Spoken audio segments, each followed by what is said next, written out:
The command was given, go and make disciples of all nations.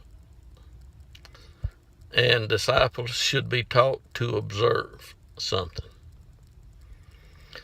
Whatsoever had been commanded them. There is a new covenant.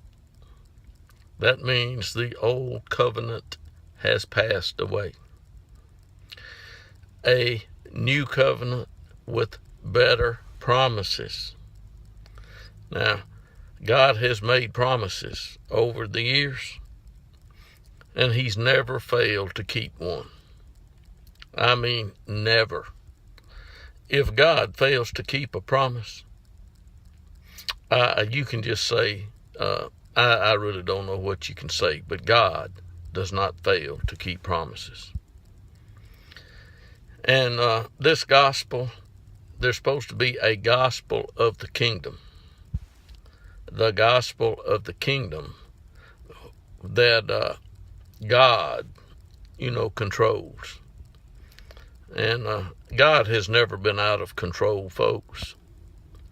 If you're waiting for God to get out of control, then it's not going to happen.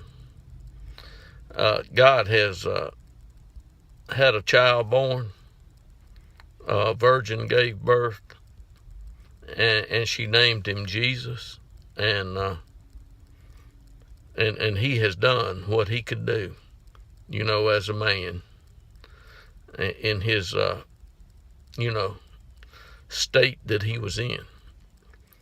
That was before he was raised from the dead and glorified.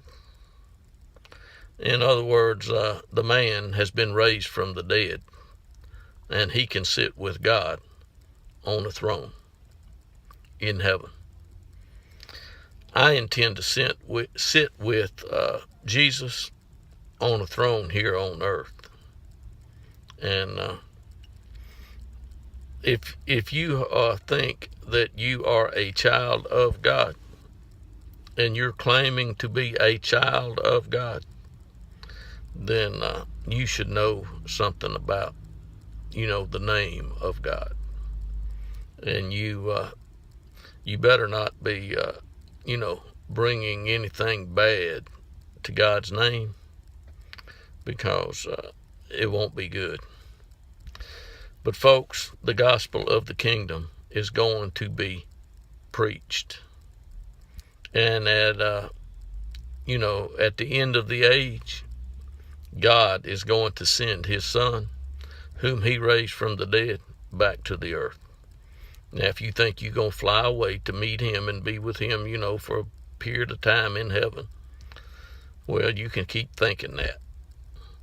When He returns with a host, and the kingdom will have come, and things will be restored as God has promised.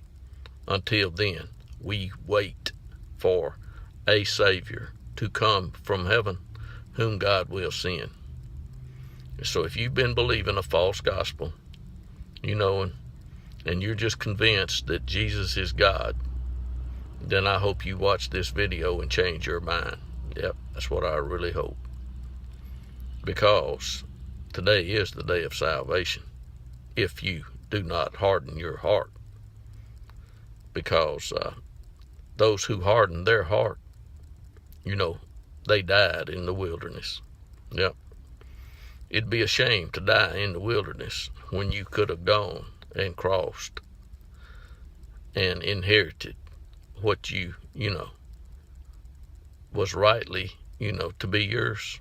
But anyway, it's a good day, folks. I'm preaching the gospel of the kingdom, and that's just how it is. Good day.